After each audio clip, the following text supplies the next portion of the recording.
Look up. That star. It is late, years late. Time is bending, right now, around you. You cannot feel it. The clock on your wall and the clock on your phone are not measuring the same thing, even though they agree. They agree because you are standing still, in one place, at one height, moving at one speed through a universe that quietly adjusts every one of those numbers. Time is not a backdrop. It is not a river running at a fixed rate through everything. It is a quantity that changes. It changes with your speed. It changes with your height. And the strangest part is that nothing about this is theoretical anymore. Engineers correct for it every day. Start with speed. The faster you move through space, the slower you move through time. Not the way it feels to you. To you, a second still lasts a second. Your heartbeat is normal. Your watch is normal. Nothing inside your moving world looks strange at all. But to someone watching you go past, your clock is running slow. This has a name: time dilation. And it comes from one stubborn fact about light. Measure the speed of light while standing still, and you get about 300 million meters per second. Now chase the light, run at it, fly at it.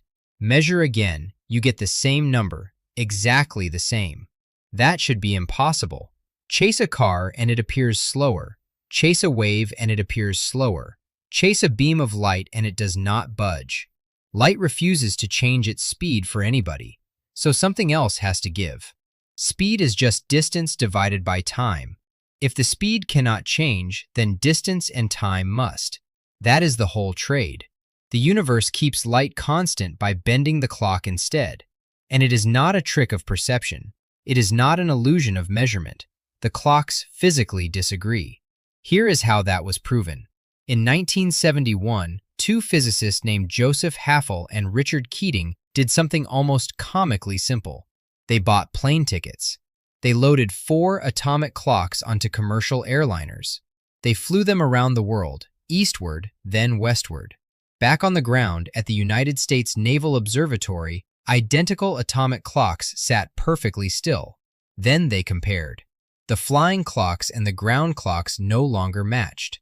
The differences were tiny, billionths of a second, but they were exactly the size predicted. The clocks that had moved had aged less. Think about what that means. 2 clocks built identically, set identically, separated for a few days, reunited showing different times. Not because one was broken, because time itself had run at different rates for each of them. Now add the second effect, gravity. Where gravity is stronger, time runs slower. At the bottom of a mountain, your clock ticks slower than at the top. At sea level, slower than on a plane. At your feet, slower than at your head. That last one sounds absurd. It is measurable. And the reason traces back to the same stubborn light. Send a beam of light upward, away from a mass. It has to climb. Climbing costs it energy. But light cannot slow down. That option is closed. So instead of losing speed, it loses frequency. Its waves stretch. They arrive spread further apart. Fewer waves per second arriving up high. Now think about what a clock actually is. A clock is anything that counts a steady beat, a pendulum swinging, a quartz crystal vibrating, an atom oscillating between 2 states. Count the beats and you have time. So if the beats arriving from below are stretched out, then the clock below is beating slower, not appearing slower, beating slower. The clock at the bottom of the mountain is genuinely running behind the one at the top. And this was caught long before anyone could put a clock on an airplane. In 1959, at Harvard University, Robert Pound and Rebka fired gamma rays up a tower. The tower was only about 22 meters tall. That is a 7-story building. They measured the frequency at the top. It had shifted by about 2 parts in a quadrillion, exactly the predicted amount. 22 meters of height was enough to bend the clock measurably. In 2010, a team at the National Institute of Standards and Technology, led by James Chinwen Cho, built optical atomic clocks so precise they could detect the difference.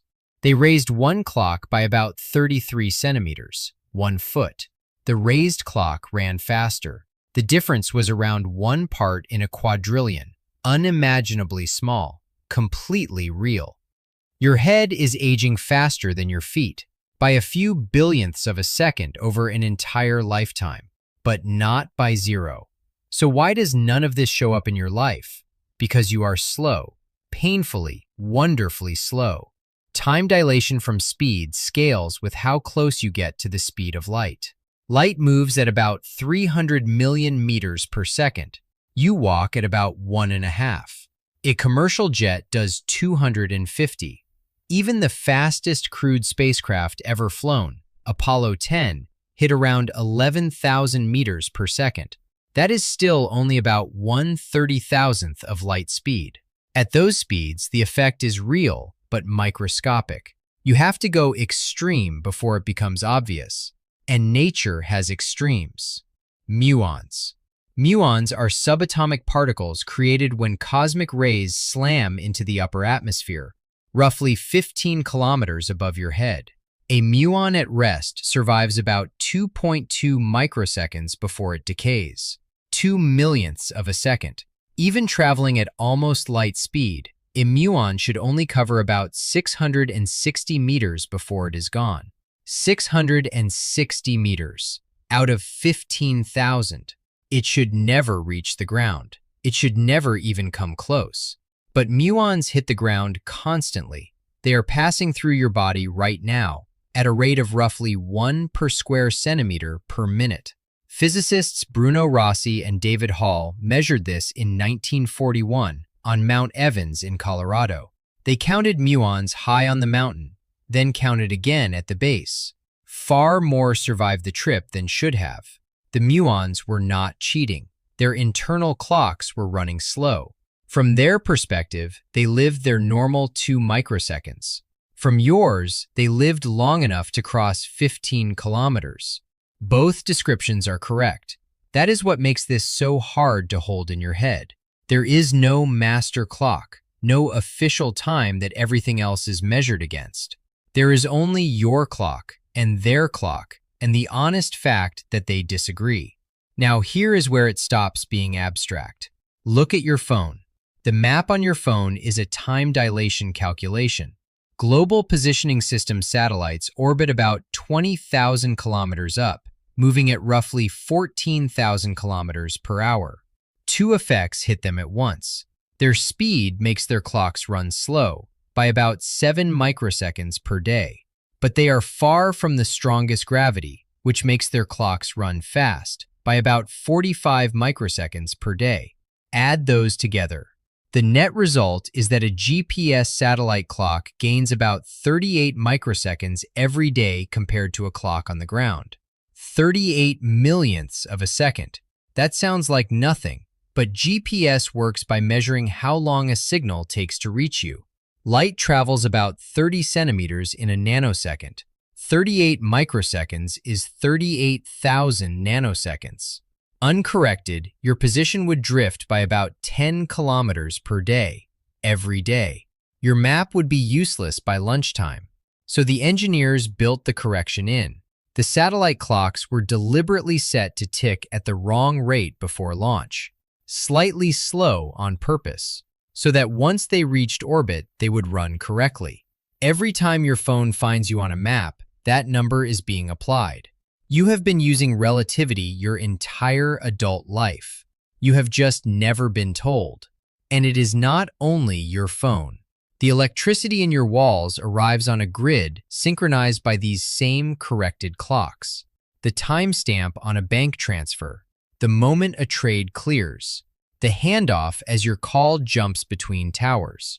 All of it runs on time signals that would drift apart without the correction.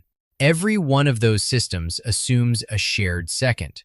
There is no shared second. There is only a second that has been carefully negotiated between clocks that disagree. Go higher, and the disagreement grows. Sit on a mountain for a year, and you age a few tens of microseconds more than someone at the shore. Spend a year on the International Space Station, moving at nearly 28,000 kilometers per hour, and the trade runs the other way. Speed wins over height up there. An astronaut returns fractionally younger than everyone who waited. Not younger in any way a mirror would show.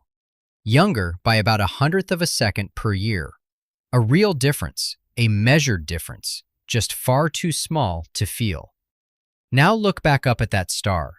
The light entering your eye left it years ago, sometimes thousands of years ago.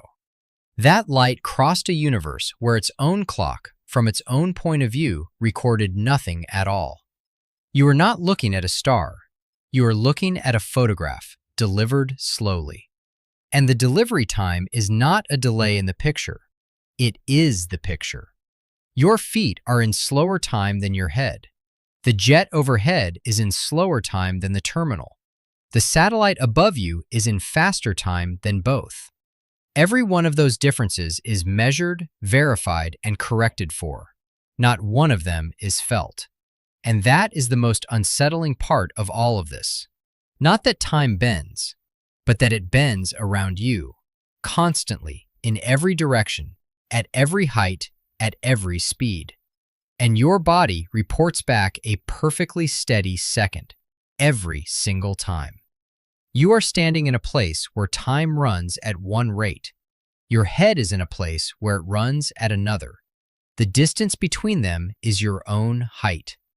So look up at that star one more time. It is not late. You are just reading a clock that was never the only one.